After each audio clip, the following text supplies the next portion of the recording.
Like, yeah, hey. So, I mean, I have a, background in studying the classics and studying ancient religion and studying the Roman Empire, particularly. And it gives me a great vantage point to look at all these sorts of provocations that we're seeing now, particularly at the Olympics, and tell you exactly where it's coming from. Because a lot of people get sidetracked, a lot of satanic stuff and a lot of bad misinterpretations that kind of just send people running in circles. But that's what they want. I mean, the people who put these provocations out there, want everybody to just start running around, like chickens with their head cut off, screaming satanic, satanic, whatever. When it's really a very specific religion that I first noticed back in the 90s when I was walking around New York all the time. I was working in New York. I was freelancing. I was spending a lot of time in that Murray Hill area, the area around Grand Central Station, which is just a giant pagan temple straight up. And I just started noticing all these, I don't even know what to call them. I mean, a lot of lobbies you go into in a lot of those buildings, you'll see all sorts of very ancient, mostly Greco-Roman kind of symbolism. I mean, some of these lobbies look like temples, they look like ancient temples. So I really got a sense of, this is the seat of power. This is the seat of the financial system and so on. And what do these people really believe? Like what religions do they really follow? And I mean, the best example is just go to Rockefeller Center. Um, it's all right there. And there's that big quote unquote Prometheus, which is actually Mithras. And I've been talking about Mithras for, gosh, almost 20 years now. And people are starting to like finally realize, oh, wait, there's this weird cult. There's this weird old drug cult from the Roman Empire that never really went away. And some people are very interested in reviving and have been since the French Revolution, which is interesting that it was in Paris this year because they really were behind it. And look no further than the Phrygian cap of Mithras was this Olympics mascot. And it can't get any more obvious than that. But a lot of the symbolism that they were putting out in the opening and closing ceremonies, when you peel away all the gaslighting, is specifically Mithraic. And if you're not familiar with it, if your listeners aren't familiar with it, it was basically a mystery cult started with the rise of the Roman Empire. To me, it's very much an imperial cult. And basically, it was about like tripping balls and wearing animal masks and soaking yourself in bull's blood and banging twinks and meeting the Watcher ultra terrestrials, so to speak. I mean, there's actually a liturgy that's in what's called the Paris Codex. That's basically how to trip balls and get abducted by aliens on a literal flying disc. That's so 2,000 years interesting. ago. 2,000 years ago, they're writing about, you trip balls, you take this, and they'll lift you up in this, what sounds like a tractor beam, and there's this flying disc with doors, and then there's all these people there going about their business. It sounded like, some old Star Trek episode where some primitive culture is brought up onto the Starship Enterprise. It's just so weird, but you realize that this ties into a lot of things that I've been writing about, like the ultra terrestrials and what people call the Watchers or fallen angels, not Nephilim specifically, but the Anunnaki. It's all really the same thing, and it's all really about the old gods and bringing back the old cults. Specifically, so people always ask me what's the end game here, and I think the end game is what we're all sort of moving towards, which is this totalitarian technocratic state where there's no freedom, and basically this cult priesthood runs everything just the way they did in ancient Sumer, where the priests ran everything. They ran all the farms and the factories and the temples and so on. It really is. I mean, we're really looking and dealing with religious fanatics, religious fundamentalists. It's just a religion that most people aren't even aware of existing. So that they could walk amongst us. Because if you really knew what they were into, you would lose your fucking skull. You'd be like, dude, I just voted in a Satanist into the Senate or into Congress. And I just feel like what you said right there really resonates with me.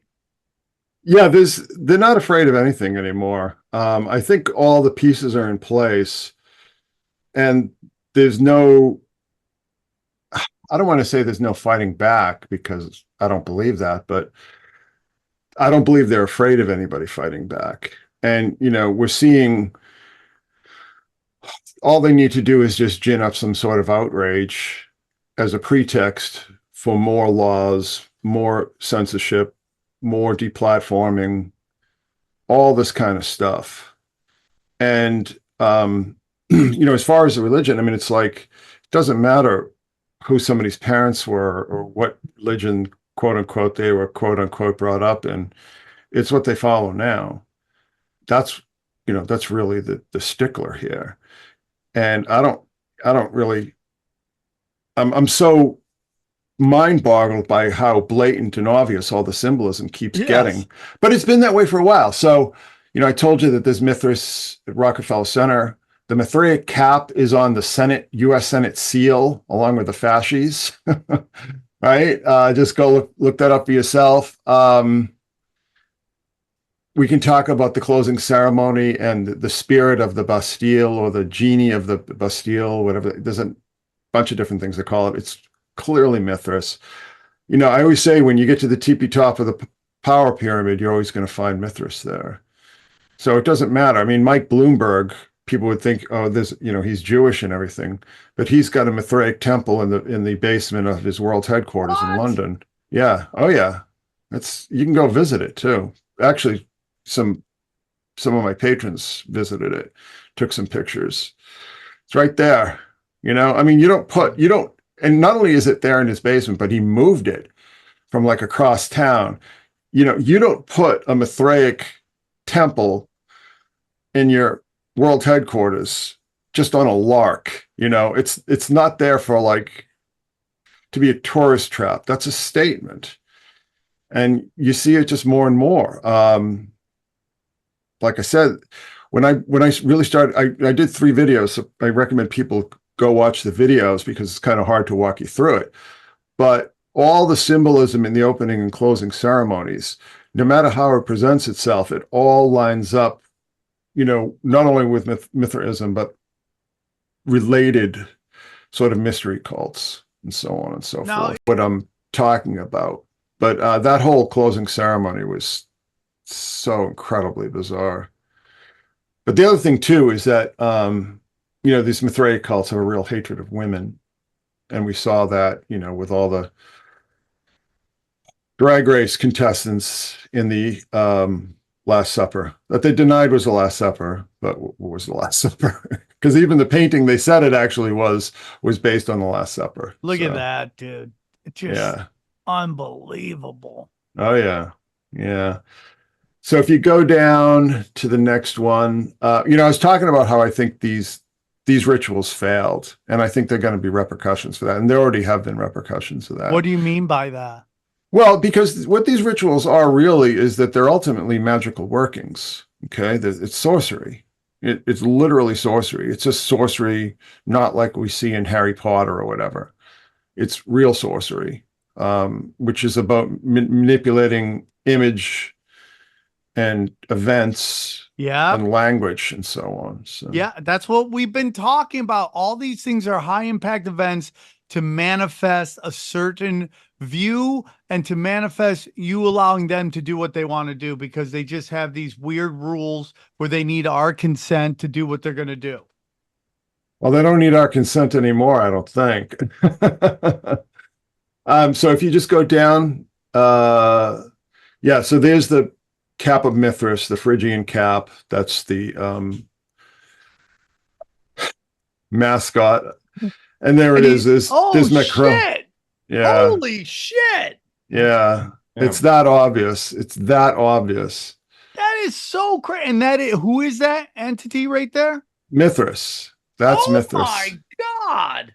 Yeah. If you're at home or you're listening to this, it's basically a old painting of Mithras who has a cape that has stars and blue and yellow, blue background, yellow stars in an all red outfit. And on the top is a red cap with just kind of like, I don't know how you describe the top of that, with a little button at the top. I don't know how to describe that. And then, sure as shit, the mascot of the games is that cap. That is unbelievable. What is it Mm. supposed to be? What is that red thing technically? If you ask, No, no, no, not technically, but what are they telling you it yeah, is? yeah, Well, they're telling you it's a Phrygian cap. I mean, they don't say this is Mithras's cap, but that's what it's called. And it was Mithras who popularized that cap. Oh, And they're then even the French calling it a cap? Revolution, yeah. it's the Phrygian cap. That character is called Phrygi. Oh my God. So, That yeah, is yeah, so crazy. yeah. So if you want to just scroll down a bit, okay, so this is really important. I just want to, explain to people because this really ties into what this religion is really about. Um, this they call this Prometheus, but this is literally based on classical depictions of Mithras being born from the rock, rising from the rock.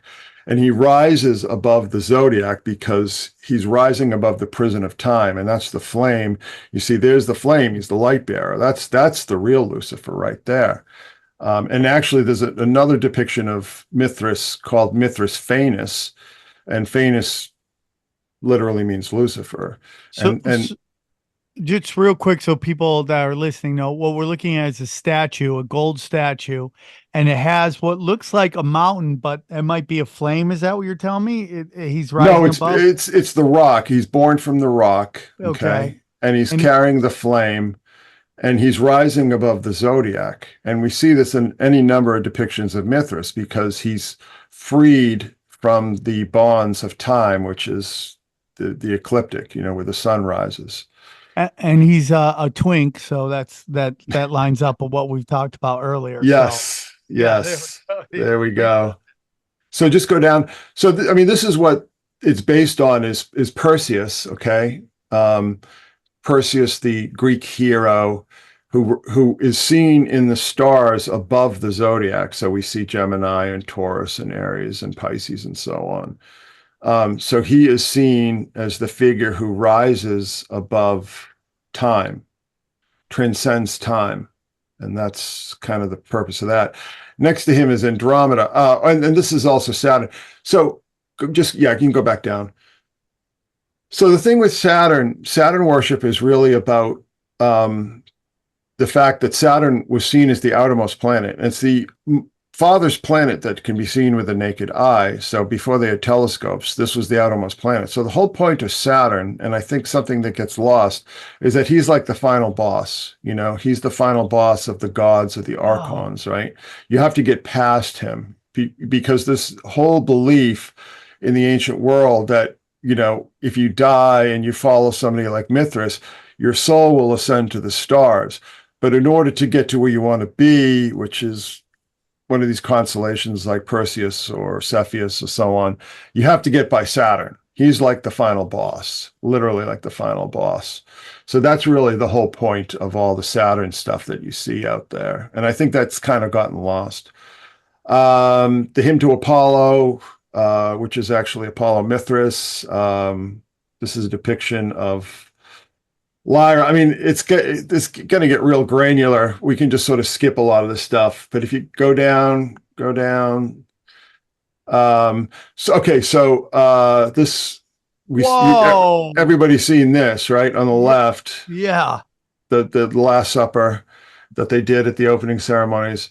And of course, what this is referencing here is Helios, Sol, Apollo, whatever sun god people preferred at the time, but mostly Sol, S-O-L. He and Mithras are just chilling out, naked on a little couch there and drinking wine from bull horns. And They're hanging out on some weird kind of goat, sheep, ram bed, and it's basically the famous picture of the fat lesbian who is like Crowned with the sun. I mean, that's crowned with the sun. Okay, now and that's now even though she came out later and said they were mocking the Last Supper, do you think that this wasn't technically the Last Supper, that was surface level stuff, or do you think it was the Last Supper that they were mocking? well. So there's a painting called Feast of the Gods, which was done in the 17th century, 1600s, which does mock the Last Supper. So they said, "Oh, we're not mocking the Last Supper. We're mocking this painting." Well, the problem is Oh, that painting is mocking the Last Supper. You know, you can just go look at it for yourself. I mean, the alignments are sort of dead on. I covered that in another video, but this is all fairly well. You know, they give themselves an out for gaslighting. You know, not only for plausible deniability, but also for gaslighting. But if you understand the symbolism, it's all, I mean, it's stuff that I've seen hundreds of times over and over again, you know, in particular. So just scroll down a little bit. We can skip the stuff with Lyra. Keep going. It was so creepy. So go up one. So this is the, you know, these NPCs, and they literally these characters, you know, sort of the unwashed masses. They look like NPCs. They have these gray coverings over their heads and so on, and they're prisoners of time. We see these rings that are all clock faces. So that is almost orthodox Mithraism. You just go down one. In the pagan religion, the first principle is infinite time. So you're escaping time. You're escaping mortal time, and you ascend into infinite time. And that's where some of these other figures come in, like Aeon, who has the lion's head and so on. Scroll down. It's Mithras, Kronos too. Well, here's the other thing. So go up one. Go down one. There. So you heard about this, right? Yeah, right. This was just after the Trump, whatever you want to call that, situation, and how the assassin appeared in a BlackRock commercial. Now this kid did some stabbing supposedly, and he appeared in a commercial as well. Yeah. So, but he's the Time Lord. So we just saw that Mithraism is about infinite time. It's about mastering time, becoming a Time Lord. So in the middle of this whole situation, we have this kid who had done a commercial dressed as a Time Lord, Doctor Who. That situation makes me extremely uncomfortable. That's all I'm going to say there. Extremely uncomfortable. So with this kid. Yeah. Okay, so they sing the hymn to Apollo, and here comes Mithras Apollo, but there's a lot of layers here. And I'll show you why, according to them, this is actually an incarnation of Mithras here. Now, for those who don't know, what Chris is talking about is the image that a lot of people on Twitter are saying is Satan or Lucifer, but he looks like, you know, a weird kind of bee looking like guy. He's like super glittery, light. He's the bearer of light. I don't know exactly what your thoughts on that, but he looks like an insect, and he's somebody who he was a big focus of the closing ceremonies of the Olympics. Right, and they called him the Golden Voyager, by the way. And there's a number of different layers here, but it's all sort of consonant with this whole symbol system that I've been talking about. And here he is ascending the human pyramid, the NPCs, and so on. It's very dehumanizing. I find all this stuff very dehumanizing. So this is sort of keep going. Donnie Darko, you know. So yeah, so scroll up one here. So we see here I mean, it's clearly meant to look like pollen. Those little beads Yeah, for sure. on the left on the Golden Voyager here, and that's why I included this image of a bumblebee. But there's a specific symbolism at work here. First of all, the beehive cluster. When you see a lot of Masonic iconography and you see the beehive cluster or the beehive, that's based on an asterism in the constellation of Cancer. All Masonic symbolism is all stellar. Okay, I've covered this in some videos and so on that I've done, but it's also sacred to Ra, and Ra. So this gets back to the Saturn worship, because Ra is a sun god, but the god that he's the sun that he's the god of is actually Saturn. So there's all these connections to Saturn. There's all these connections to Saturn in Mithraism, and all these quote unquote sun gods, which were actually associated with Saturn. Now, this is where we've heard a lot of things that Saturn was maybe a brown dwarf, an unexploded star, or maybe it was a star at some point and it was extinguished. I mean, there are a lot of different theories on this. My feeling remains is that this is still just a reference that Saturn is the outermost planet. It's like the opposite sun. It's the reverse sun. It's on the other side, and you have to get past that to free your soul to ascend to the heavens. Wow. Go down a bit. But it's also, up here, it's also Beelzebub. So Beelzebub was the god of the Philistines that we see a lot in the Bible, and it's called the Lord of the Flies, or the Lord of the Things that Fly, or the Prince of the Powers of the Air. There's a number of different ways this figure is described in the Bible, okay? But he's generally as an insect, but he, of course, is also identified with Saturn.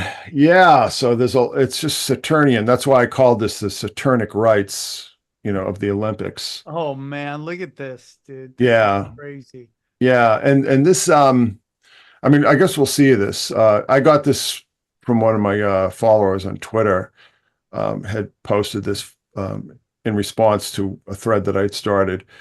And I just kind of want to put that out there. So there is that. I mean, I see this figure more as a bee than as a mosquito. But if we just go down to the next slide. So mosquito comes from musca, which is Italian or Latin for fly, okay?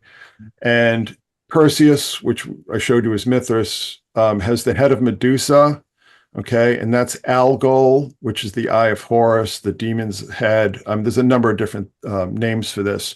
But do you remember that guy who lit himself on fire in New York outside the Trump trial? Yes, do you remember that? Yes. So he was standing just outside the spot where they installed this statue that was Medusa holding Perseus's head. It's the gender inversion again. Yes. And they put that there for Harvey Weinstein's trial. So it's a naked woman, basically, with the head of Medusa and holding the severed head of Perseus.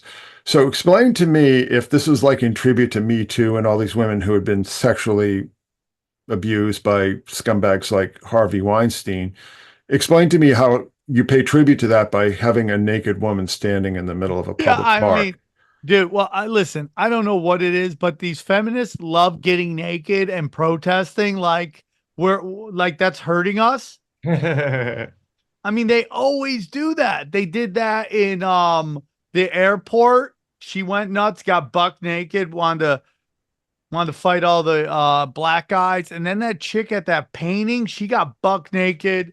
And she was like trying to sit on like one of the old expensive paintings. She was naked. Everyone's cheering her on. Like the weirdest protest I've ever seen in my life. It's just a weird protest. Yeah. So if you just scroll down a bit, we can skip over some of the stuff because I kind of have to walk you through all this. Oh, scroll up. Okay. So they said that just one more frame. Up.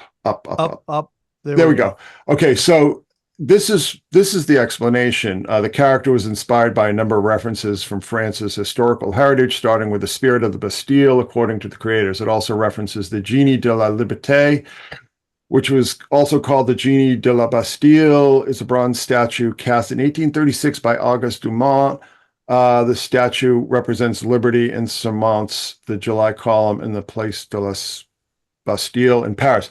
So liberty, so that Phrygian cap is also known as a liberty cap. Okay, so Oh, when they call it the genie of liberty. So just scroll down one more. Okay, so on the left is the Golden Voyager that we saw in the Olympics. On the right is the genie de la Liberté or Bastille or whatever. That's just another depiction of Mithras. Okay, just straight up golden, the flame. So you can just see the commonalities here. Just go up one, go back And that to the last first one looked like the Statue of Liberty, of course. Yes. Well, Statue of Liberty is also Mithras. That's Yes. Trans-Mithras. Trans-Mithras. Yeah, We have yeah. Nephilim buy-in and Trans-Mithras. Well, there was actually the second degree of the Mithraic, Mithraic cults was called Nymphis or the Bride of Venus. And of course, all the initiates had to dress up in women's clothing. And just use your imagination how that went. Anyhow, so could you just go up one more from here? Up. Yeah, so I mean, we see this is all classic Mithraic. The coming from the Omphalos, the Orphic egg, the egg of the world. That's, or we'll see the egg in place of the rock. It's the same thing because the navel, the womb of the world is a stone called the Omphalos that Mithras emerges from, and he's carrying the light, the torchbearer, the light bringer, and so on. And he's got the broken chain in his left hand, and that's liberty, the liberty cap. And so on and so forth. But there you go. I mean, it's just classical Mithric. Yeah, look at that, dude. It's So on the left is what's called the genius of electricity. This is actually the symbol of AT&T and has been for 100 years. And this is located now in Dallas, 3 blocks away from Dealey Plaza. Which one is the first, the one on the left? Oh, with the one on the left. Yeah, with the looks like the fire hose. He's trying to fill the fire hose. Well, that's based on Mithras Phanes. And there's another version of this at the gates of St. Louis University, which is the Jesuit college. Oh my God. But that's trans as well. It's a trans Mithras Phanes. AT&T went more for the typical one, but it's all the kind of the same symbolism. You can keep going down. You can get into the Watcher stuff.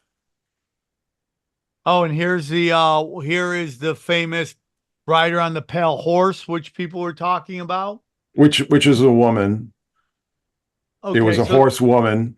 So this is, we saw this symbolism in the opening ceremony, and it's all about like sacrificing your male genitals to become like a purified androgyne, which is also part of a number of these kind of cults and so on and so forth. But this person is, just go back, emerging from the giant phallus of the Eiffel Tower and gets the wings. It sacrifices, this person sacrifices their phallus and is granted wings, becomes an angel. Oh my God, he's leaving his dick behind and she's flying away. Is that what she's like? I'm soaring? out on that trade. I'm out on that trade. No, thank you. Yeah, that's crazy, I will drive, dude. That's crazy. I'll drive. I'll Uber there, lady. I don't need to fly. So people kind of, they did a very good job at sort of putting in these misdirections to obscure the real messaging. The real messaging here is, the sacred androgen or the sacred eunuch, because we're in the time where I think the dominant archetype of our times is the toxic feminine, which is the harlot and the eunuch, which is really interesting too, because, the Democrats are running a harlot and a eunuch as their what? Dude, that's so crazy. Well, I mean, about Kamala Harris, but I'm just talking symbolically. I don't know if Tim Waltz, or whatever his name is an actual eunuch, but he certainly comes across as one and acts like a eunuch. So, but that's the toxic feminine. We're sort of going through these cycles. Well, to go back, dude, very interesting that you just brought that up because, we all just went and saw Deadpool And if you study who the bad guys are in Deadpool, it's a gay British man, okay, and a really toxic, basically feminist, bald feminist, which is like exactly who's destroying America from the inside right now, anyways. So it's like very interesting you just said that, because that is literally Deadpool. That is spoiler alert, we maybe should have said that before that, but spoiler alert, that's who the bad guys are. Oh, well, there you go. It's the times. Oh, then you got that boxer right there. I see. Yeah, so crazy, dude. Yeah. So, Ooh, what's this about? well, the Golden Voyager kind of reminded me of Frank from Donnie Darko, and Yeah. also, has the wounded eye, and also Master's Time. I mean, that's the whole conceit with Donnie Darko, is going back in time and so on. Oh, yeah, there we go. And there are the eyes of either Al Ghul or the Watchers. This is the Israeli hula hoop team or something. Very young girls. They kind of look like they're 10 years old here, but they're wearing the eyes, which could be, could signify the Watchers or could signify Al Ghul. Al Ghul rhythm, It is a dancer rhythm. Do you? We'll get to her, but do you have any thoughts on the star David being Rem fan? Rem fan? Yeah, the star of Rem fan. They're saying it's the star of David. It doesn't have anything to do with Judaism. Do you have any thoughts on that? It was originally an occult symbol. It was the seal of Solomon. If not, no big deal. It's no big deal if you don't. Yeah, it's also because it's six pointed. Yeah. And Saturn is the sixth planet, so there's also that's a whole other show we can get into at some point. Oh, Saturn is the sixth planet? Saturn is the sixth planet, yeah. Oh my God, dude. Yeah. That is so crazy. Isn't it? It's crazy. Go down, and there's the boxer. Again, all this. There were a few of these, and then there was that all-man person. Did you see that person? I didn't know what they were. Some sort of track and field thing. Oh, and her the name, black her chick? surname. Her surname was Allman, and very extremely masculine-looking individual. But listen, go back to the beginning of Olympics. There's always been biological men competing in women's sports. And you know who was really big into it? The Germans in 1936. Go back and look at the German 1936 Olympic team, women's sports. Ooh, and one of them has been actually acknowledged that it was born male. So there you go. There's the wounded eye, and of course Medusa, which the eye of Medusa is Al Ghul, and this beheading symbolism here that they kind of pulled here. Again, it's all very hostile towards women. Go down to yeah. So this is the victory of Samothrace. This is actually a very famous sculpture. It's meant to be Nike or Victoria. But again, notice it's the headless. The whole headless rites, if you're familiar with occultism, particularly like Crowley and the OTO, the whole headless rite is part of it. So we see all this headless symbolism here. We saw that in the opening ceremony. And there's the Golden Voyager and, the headless victory sort of. What does that symbolize? Well, so I told you that it was the hymn to Apollo that summons the Golden Voyager. So it's a classical kind of invocation. So they're invoking Apollo, and Mithras Apollo shows up. And Mithras Apollo, ancient paganism is so really super confusing because they were constantly trading. No, like seriously, they were constantly trading identities and roles and everything like that. But Mithras Apollo was another incarnation of Mithras, and it was the god of like victory and triumph. So this is almost like some sort of messaging. And you see the lights, which is the stars and so on, because the stars are always part of this. It's very strange. We can, we can skip over that. But this Yeah. is also related to that. What does Papa Smurf represent? Well, so that headless winged victory we just saw was from Samothrace, and Samothrace was the home of what were called the great gods or the dactyls, or they had a number of different names. Um, they sort of had these like crab hands. They had pinchers like crab hands for pinchers, but they had reassembled Dionysius when he was eaten by Titans. Then Titans, of course, are the Watchers and the Nephilim and so on. They ate Dionysus, and he had to be reassembled from the poop, basically. And What? that's that's what this figure here is. You see he's being, so this is all about the return of the Watchers, the return of the Nephilim, the return of the Titans, so on. It's the old gods, basically. And that's what the people at the Last Supper represent. They don't represent the gods in the Feast of the Gods. They represent what we keep seeing over and over again, that I keep writing about and telling people about, is that it's all about getting back to the Watchers, aka the Nephilim. So these people in the back here are in fact the Nephilim, who are about to eat Dionysus, aka Zagreus, which is why he's being served on a platter. They lifted the dome up, right? So that they're serving him for lunch here or for dinner. And that's what he represents. He's going to be eaten by the Titans or the Nephilim. He represents a particular god or entity. Yes, yeah. So it all kinds of ties together. Like, to be honest with you, a lot of this stuff can be really half-assed, and I have this like kind of grudging admiration for how well studied all the symbolism is.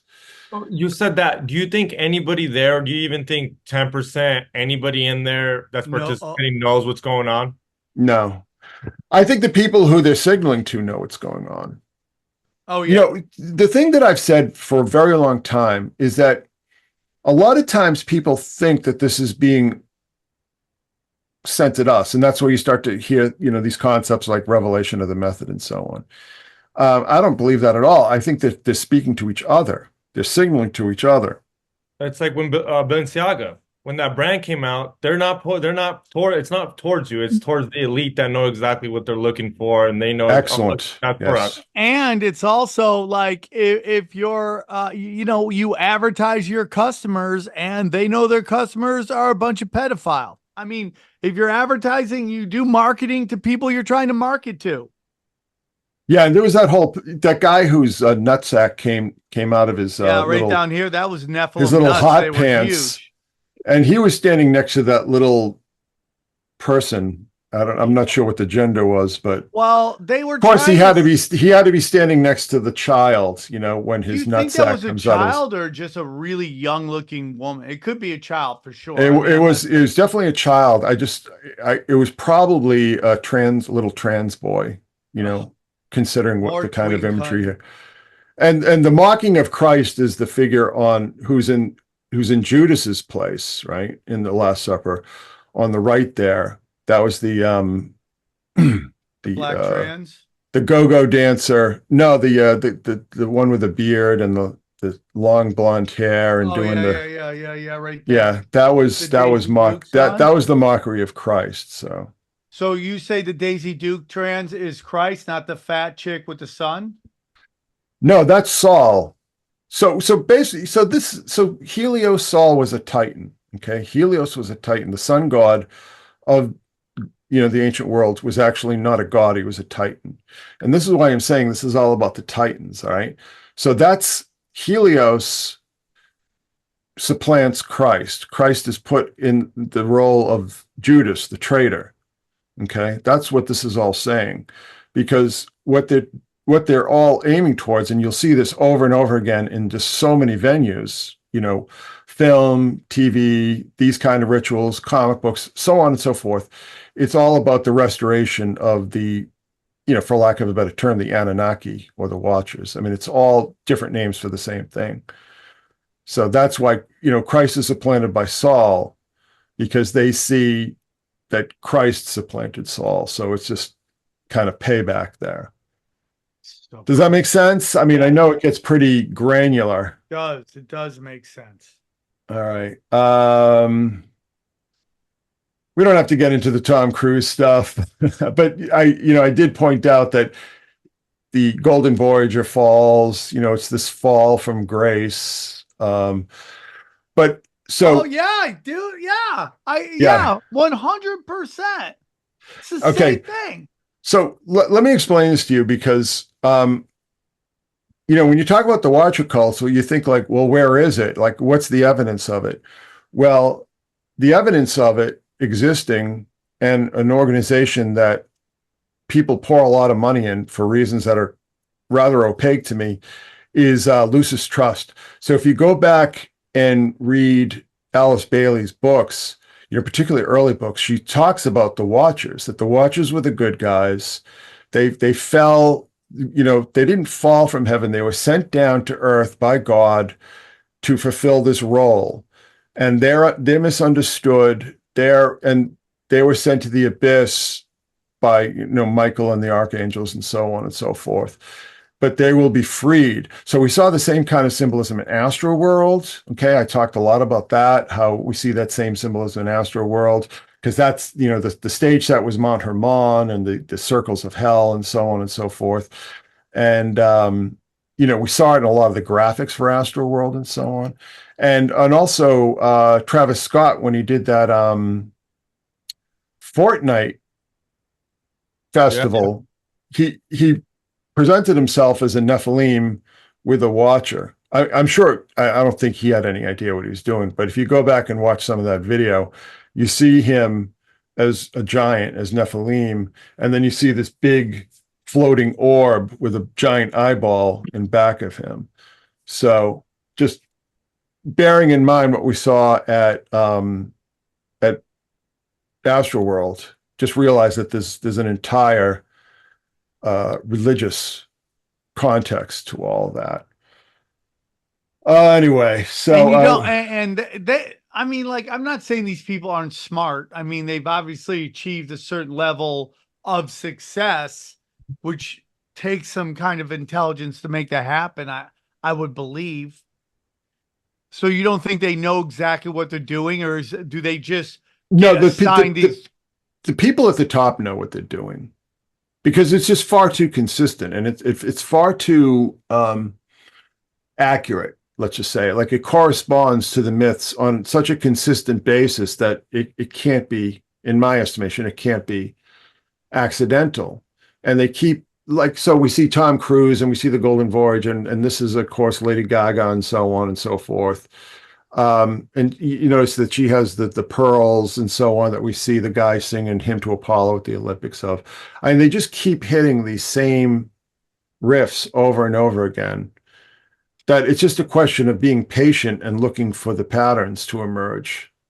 And then being familiar with the ancient material, so you can just see how this is sorcery, and it's about bringing the old gods back, aka Anunnaki, aka Watchers, and so on. And this whole thing with the fall, I mean, this is what, just go read those Alice Bailey. I did this whole thing. I did a whole live stream on my Patreon about Alice Bailey and Watcher worship, because you wonder, like, why does Bill and Melinda Gates Foundation put all this money? Why do they have these offices on 120 Wall Street?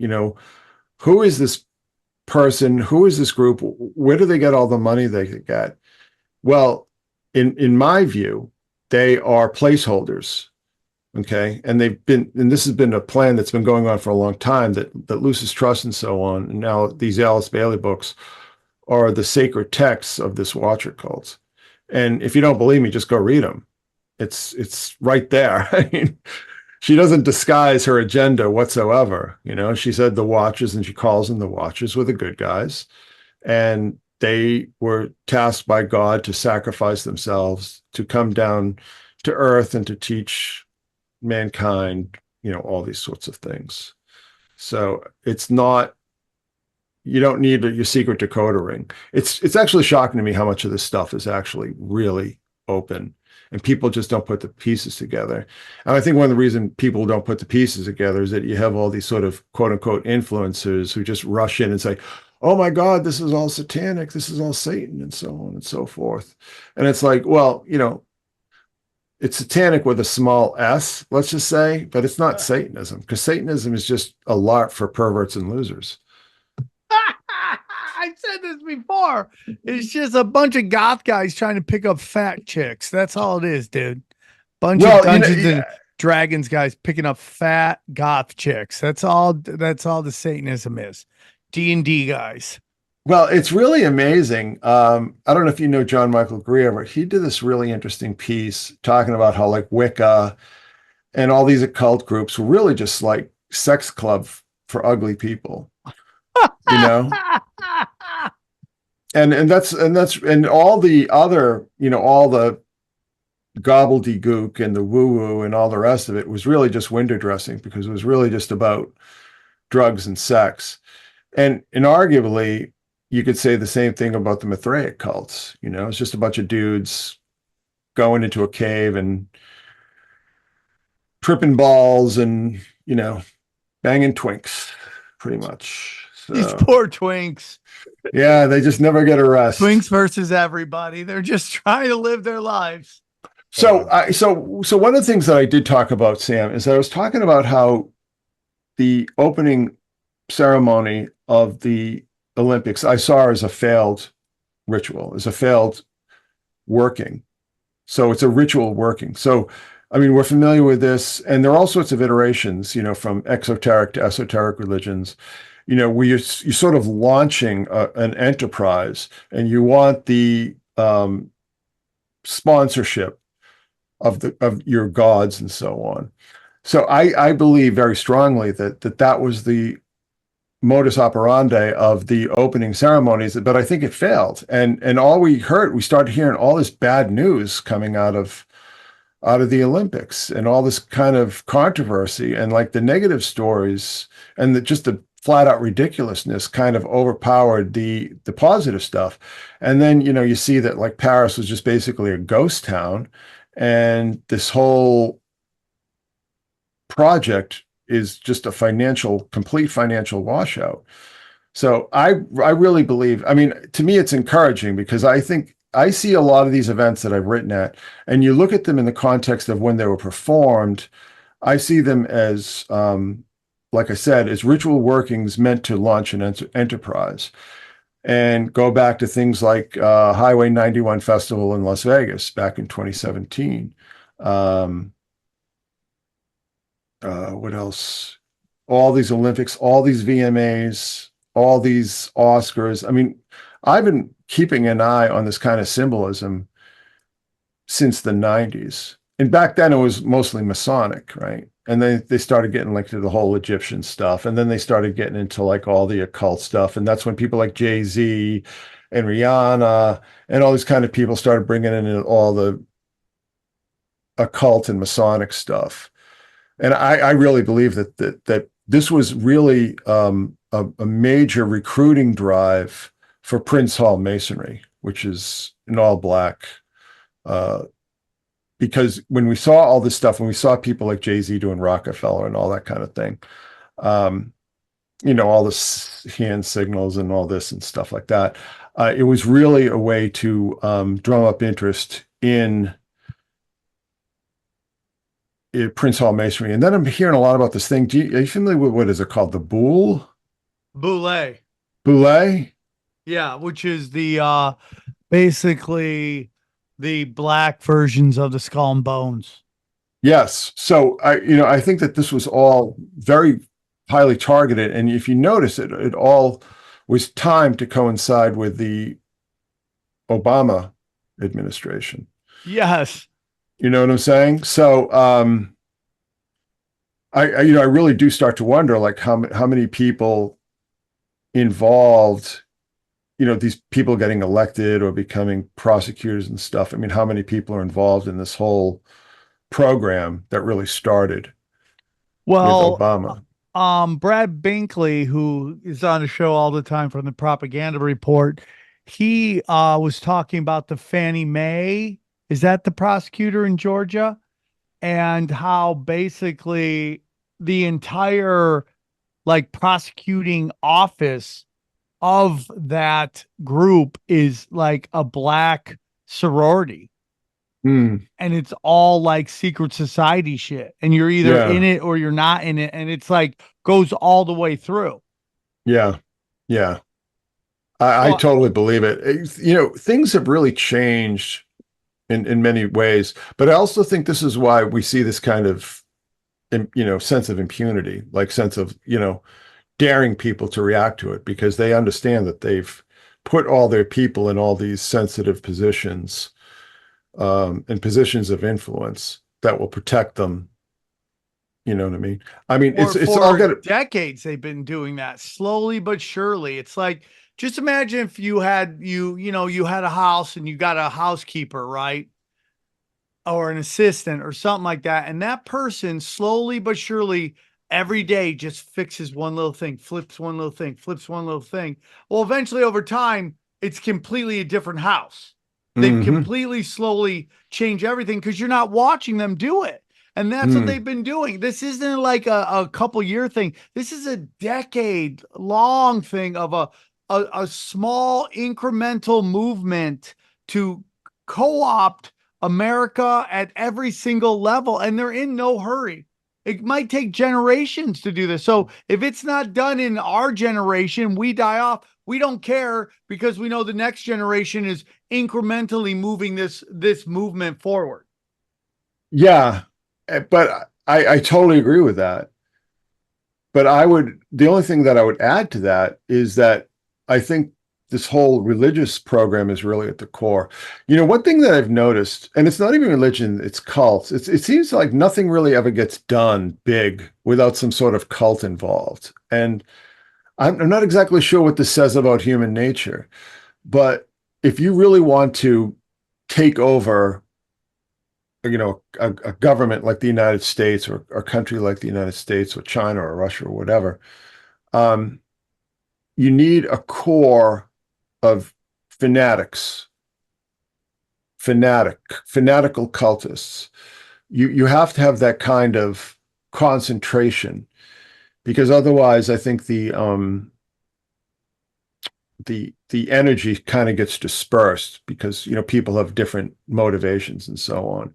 So I think that's the cult is at the center of this. And like I said, people go, well, what's the end game? What's the end game? And like I said, it's to reestablish these state cults. And as I've said, often under the cover of woke. Woke is a great Oh yeah. yeah, woke runs cover for a lot of this stuff. It's a great umbrella. It's a great shield for a lot of this kind of activity. And it's all part of like I said, a totalizing technocracy, and really the reintroduction of feudalism and so on. There's basically the elite and the serfs, period.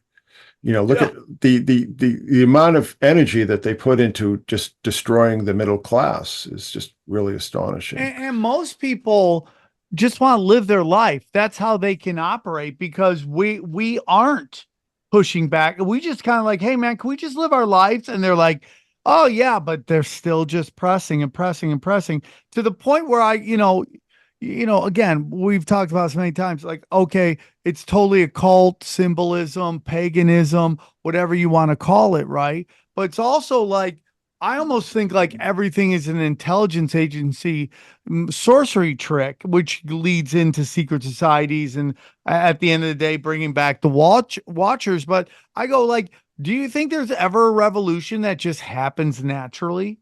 Do you think there's Mm. just a regular time where just regular people like, let's overthrow the government? Do you think that happens, or is there just this kind of over time, this establishment of controlled ops to cause chaos? And like when you go to America and you look at the birth of America and the Tea Party and what that event happened, that sounds like a false flag to me. A lot of people were talking about just a false flag to trigger what would be this revolution, which we thought was us trying to get away from England, but really was it the international bankers pulling America from the British crown and to take Well, it over? even that's kind of arguable. I mean, it's like at the elite levels, there's such a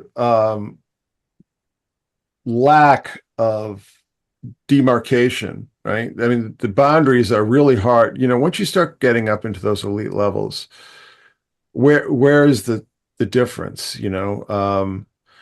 It's arguable that it was an experiment, to set up an experiment.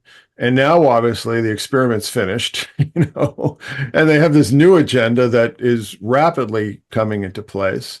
But, the good news is, in some ways, is that I do think these plans are going to fail. I mean, these old gods no longer serve our needs. We don't think the way that people thought back then. We can't pretend that these things still resonate the way they did. I mean, paganism is a very inexact term, but when you just talk about like what I call the state cults and so on, it doesn't serve the needs of people. We have too many options. We have too many forms of communication. Yeah, they could shut everything down, but that's a lot of work. I really believe that this whole program is ultimately going to fail. The question then becomes how many of us go down with it, if you know what I'm saying. But we're really past the point. Trump isn't going to stop it. It's just not going to happen. And part of me, the accelerationist part of me, is like, yeah, we'll put. Kamala is the perfect person to put in because she's so stupid, and she's so cringe, and she. The more people see her, the less they like her. She's just an uncomfortable person to be around. And I think that there would be a tremendous amount of chaos in her White House.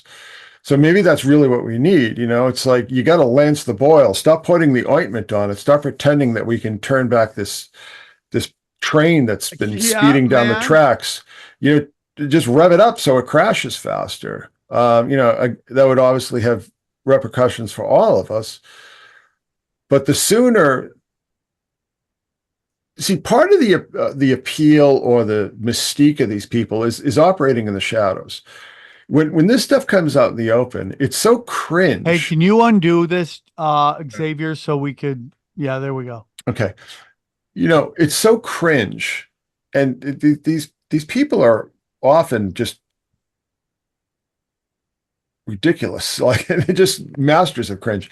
It's so cringe that you want it out in the open because without that mystique of secrecy and gaslighting and so on, when you see this stuff out in the open, when you really drag it out into the light, you just realize how ridiculous it all is. It really is. It's silly.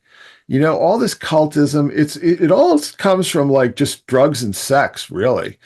And the beliefs sort of were almost retrofit to justify, these kind of activities. But I really feel that the best thing to do is to let this run its course so people, but to expose it, so people can understand what's really going on as best I can. I mean, my limited sphere of influence, but to expose it so people can just see how stupid it all is. I totally agree. And we've discussed this before, but when you have people that live in comfort, they can think wild thoughts.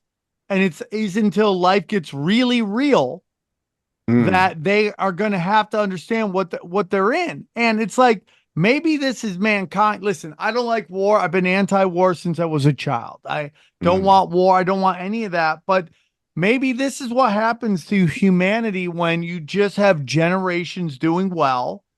At some point, the youngest generation just becomes spoiled brats and want to live in fantasy land and want to push ridiculous narratives because they feel guilty about how well they're living life. Good times produce soft men, as the saying goes. Yeah, we're definitely in that phase. Yeah, or the soft men create hard times. Maybe we're nearing that. But we're just letting them go on. Sorry, but the point is that we've all been here before. These patterns have repeated themselves throughout history, and it's interesting to me because we are so obviously this imperial force, and we are the new Rome, that they sort of reach back to this Roman cult, which, by the way, I mean, all this Mithraic stuff, it was all created, it was all invented.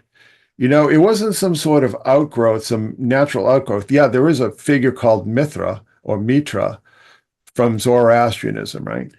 But it's nothing like what we see with this stuff that I've been showing you. It's not even the same figure. It was all made up. And it was all made up to justify basically an imperial project of recruitment and espionage. That I think most people really overlook is how, Freemasonry particularly, until the creation of the national security state. I mean, Freemasonry was the intelligence community. It really was. People tend to ignore it. I'm not saying that all Freemasons were, but it created a network that government agents could operate in secrecy. Thing isn't a ritual, man. We are up against sorcery. Yeah, well, the sorcerer, as I call it. This is kind of full circle for me. So I started off getting into this stuff back in the 90s with I don't know if you guys know Richard Hoagland, but he used to have this site called Enterprise Mission.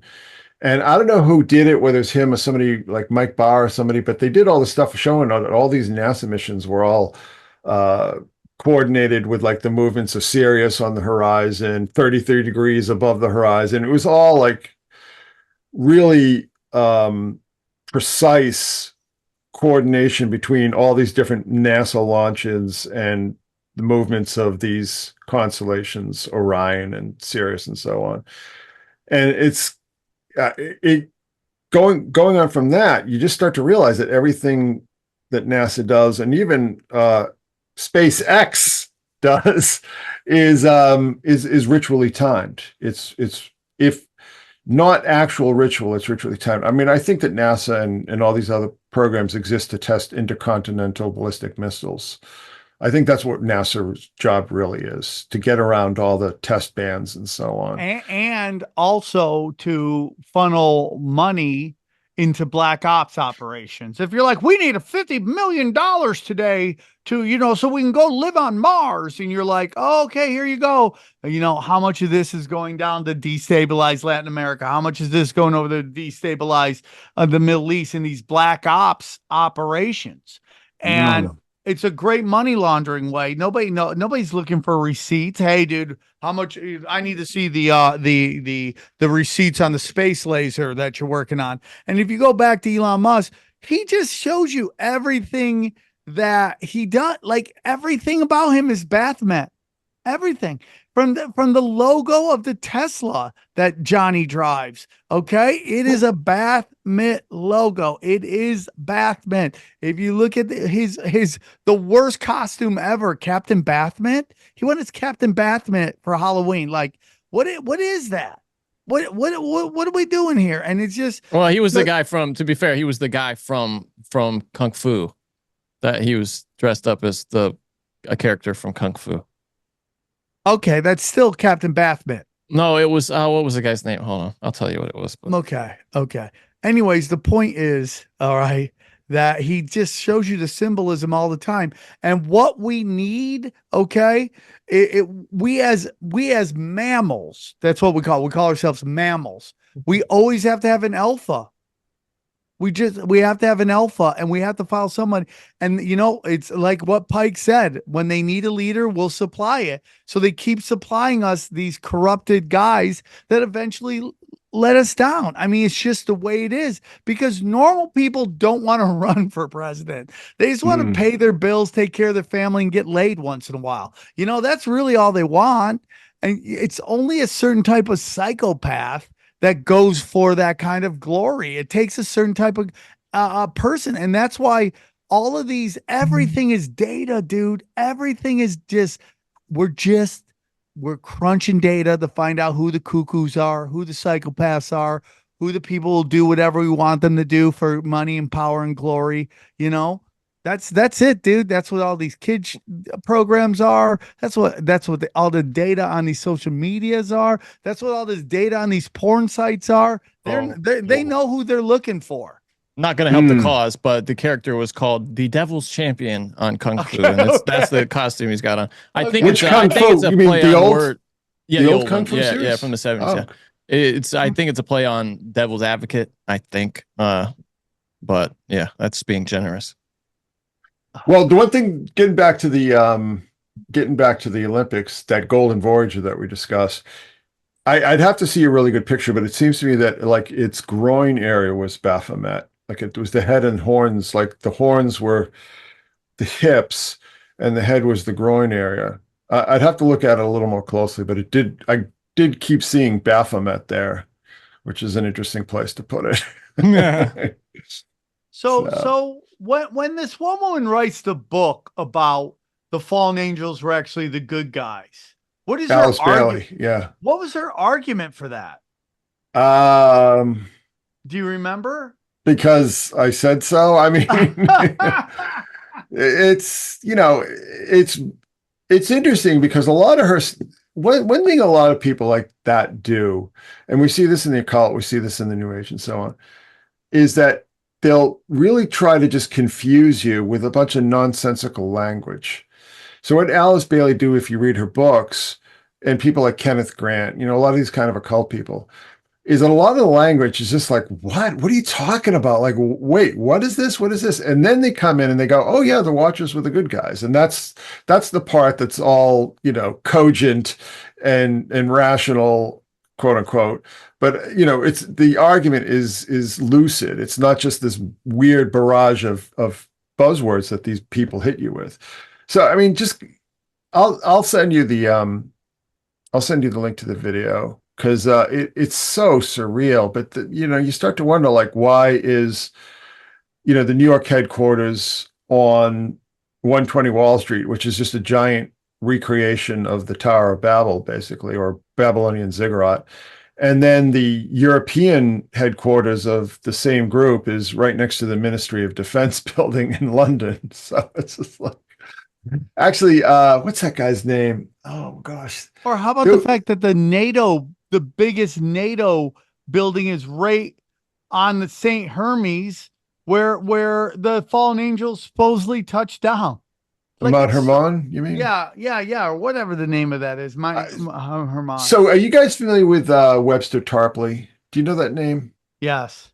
Okay, so Webster Tarpley argued that, like, Alice Bailey and Madame Blavatsky were basically agents of British intelligence, and that their whole reason for being and where they got all this money was to just basically set up these networks, particularly in America, but in other countries as well. I disagree with that. I think Blavatsky was Russian intelligence, but I definitely think that Alice Bailey was British intelligence. And like I said, they continue to pump money into that group. And like I said, I think it's a placeholder. So when I don't think it's going to work again, but when in their minds, when they reach this whole state of perfection, and they've instituted this religion of the Watchers, aka the Anunnaki, that people will all just sort of fall in, and they'll have this infrastructure that they've already set up. So, I mean, this is why a lot of people look at stuff like Ancient Aliens and see it's part of this whole program. I don't necessarily believe that, but there certainly is arguments to be made that people sort of in that milieu are part of it.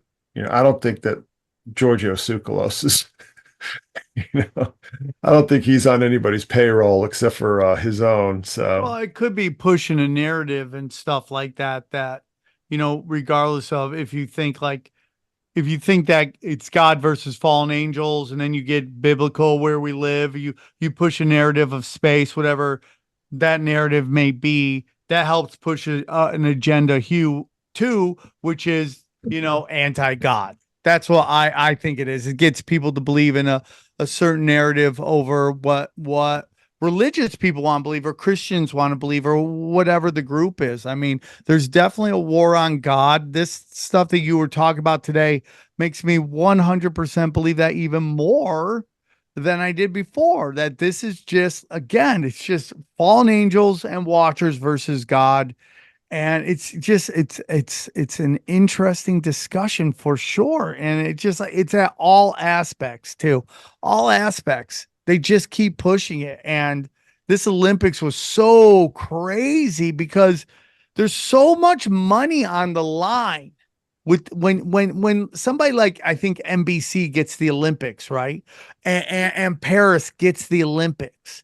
Like, There's so much money invested in this, and to risk people like getting offended by your opening ceremony and alienate people is so insane to me that again makes me think that it's never about money, dude. They have all the money, they have all the power. It's really about God versus fallen angels more than anything. Because I guarantee you, France and we obviously don't know America have centralized banks and they could just print more money to clean it all up. That's my humble opinion. Yeah, I agree with that. The only thing that I would say again is, I mean, maybe I'm just a bleary-eyed optimist, but I don't think it's going to work ultimately. And the reason being is that so much of it is against natural law. Yes. And that's really the backstop for all of this is natural law. So you can get away with all these sort of provocations and all these sorcerous rituals and so on.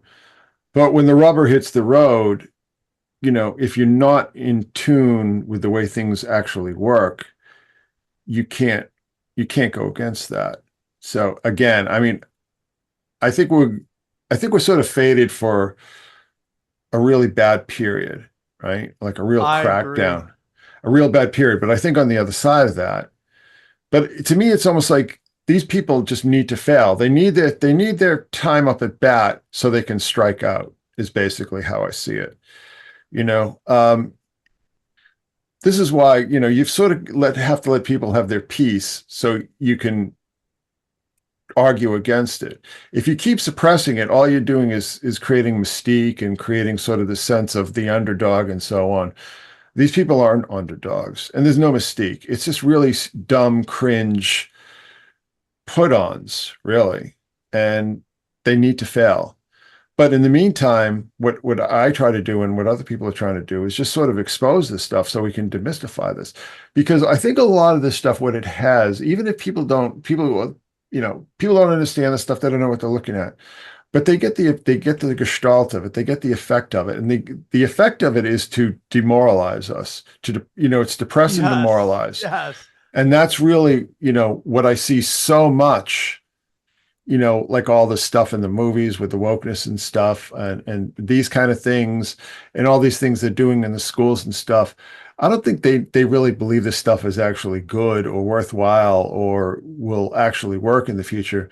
I think it's just all an attack. It's all part of an attack to demoralize their enemies. But the other thing that I keep pointing out, and I think people really need to understand this, is that nobody operates on this scale out of the sense of like malice or whatever.